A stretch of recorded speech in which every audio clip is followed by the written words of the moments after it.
le journal, bonsoir à vous. 2000 personnes dans la rue un samedi et en plein hiver, c'était ce matin à Tarbes. Il s'agissait de protester contre le projet d'une usine ultramoderne. Elle est destinée à régler le sempiternel problème du traitement des déchets dans les Hautes-Pyrénées. Les opposants craignent de possibles nuisances olfactives et sonores.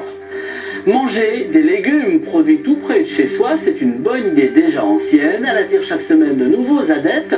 C'est ce qu'on appelle les circuits courts. On fera tout à l'heure connaissance avec Babé. Au volant de sa vieille camionnette, elle livre chaque semaine des paniers de bons légumes frais dans le Lauragais. Et puis, un petit marché toulousain, absolument rien à voir avec Noël. Son signe particulier, c'est qu'il a lieu la nuit, tout près de la gare Matamio.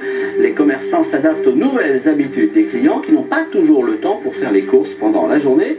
Voilà pour quelques titres. Merci de nous accueillir. Ils étaient donc plus de 2000 ce matin à Tarbes pour dire non à la future usine départementale de traitement des déchets.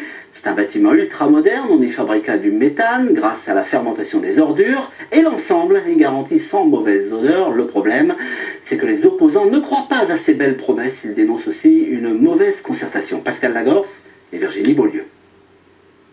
En tête du cortège, les maires des villages concernés par l'implantation de la future décharge sont tous ensemble pour montrer leur opposition au projet.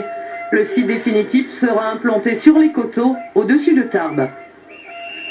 Les terrains qui sont ciblés sur les 3 coteaux nord de Vanières sont des coteaux qui ont un habitat évidemment dispersé, mais qui est quand même relativement important. Quel que soit l'endroit où serait ce centre d'enfouissement, forcément il gênera un maximum les populations. Depuis un an, les habitants des coteaux s'opposent à ce projet. Ils redoutent les conséquences négatives sur leur cadre de vie. Le projet de décharge tel qu'il est présenté ne nous convient pas. Il met à mal tout ce que les coteaux peuvent représenter au niveau de l'agriculture, de l'élevage, du tourisme. Je trouve que c'est une honte de polluer les coteaux qui sont si jolis et dont les paysans ont beaucoup besoin pour vivre. Manifestation après manifestation, ils sont à chaque fois un peu plus nombreux.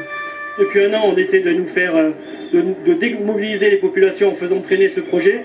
La population aujourd'hui, 2000 personnes dans la rue, montre que la démobilisation n'est pas au rendez-vous. La stratégie retenue, à mon sens, par le SMTD sur le sujet est un échec.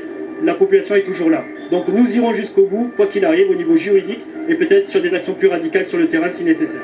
Une délégation de manifestants a été reçue au Conseil général et à la préfecture. Le choix du site définitif sera annoncé dans les premières semaines de 2013.